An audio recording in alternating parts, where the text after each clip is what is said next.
सबसे छोटी पूर्ण वर्ग संख्या जो 3, 15, 5, 18 से विभाज्य है वह संख्या कौन सी है, वो हमें फाइंड करना है। तो कह रहा है कि सबसे छोटी पूर्ण वर्ग संख्या। अगर इसको हम ऑप्शन से करना चाहें तो हम देखेंगे कि इसमें से पूर्ण वर्ग संख्या कौन सी है। तो देखिए यहाँ पर ए भी पूर्ण वर्ग संख्या है, बी भी है, सी भी है और डी भी है। ये चारों ही पूर्ण वर्ग संख्याएं हैं, यानी कि हम इसको ऑप्शन से नहीं कर सकते, हमें इसको सॉल्व करना पड़ेगा। अब देखिए इसको हम किस तरह से सॉल्व करेंगे। एक और तरीका है, या फिर हम क्या करें, 3 से 15 से 5 से 18 से एक एक ऑप्शन को डिवाइड करके चेक करें कि कौन सी संख्या जो है इन चारों से डिवाइड होकर आ रही है।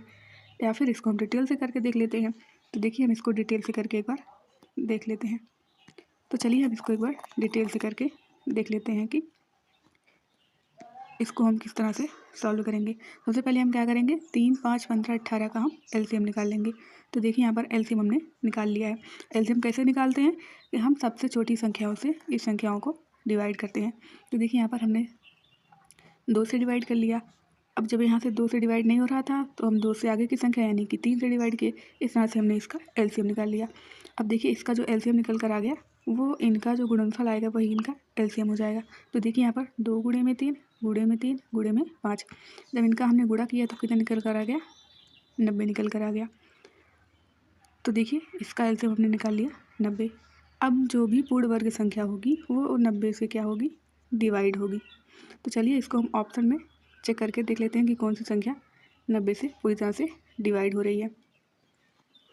देखिए 90 से 2500 तो डिवाइड ही नहीं होगा, ये भी गलत हो जाएगा। अगर 90 से हम 3600 को डिवाइड करेंगे तो कितना हो जाएगा, 90 से 0 हो जाएगा 9 चौक 36, यानी कि ये तो डिवाइड हो जा रहा है, यानी कि ए भी ऑप्शन हो सकता है। अब देखिए 90 से 400 को डिवाइड करेंगे तो ये डिवाइड नहीं होगा, यानी कि यहाँ पर हमें 2 ऑप्शन गलत मिल गए। और हमारा जो डी वाला ऑप्शन था वो क्या था, अब देखिए यहाँ पर हमारा डी वाला ऑप्शन था वो था 900। अब 900 को अगर हम 90 से डिवाइड करें तो ये डिवाइड हो रहा है कि नहीं, इसको हम चेक कर लेते हैं। तो देखिए अगर इसको हम 90 से डिवाइड करेंगे तो ये पूरी तरह से 10 बार में डिवाइड हो जाएगा, यानी कि ऑप्शन बी भी हो सकता है, ऑप्शन डी भी हो सकता है। अब हम जाएंगे क्वेश्चन में कि क्वेश्चन में क्या कह रहा है। क्वेश्चन में कह रहा है कि सबसे छोटी पूर्ण वर्ग संख्या जो 3, 5, 15, 18 से डिवाइड हो जाए, यानी कि सबसे छोटी संख्या में ज्ञात करना है जो इनके एलसीएम से डिवाइड हो जाए। तो यहाँ पर देखिए जब हमने डिवाइड किया तो यहाँ पर हमें 2 ऑप्शन मिले जो कि 90 से डिवाइड हो रहे थे, पर हमसे छोटी पूर्ण वर्ग संख्या पूछ रही थी। तो यहाँ पर क्या हो जाएगा, 3600 और 900 में सबसे छोटी पूर्ण वर्ग संख्या कौन है, 900 है। तो यहाँ पर ऑप्शन नंबर डी हमारा सही हो जाएगा। तो इस तरह से हम इसको सॉल्व करेंगे।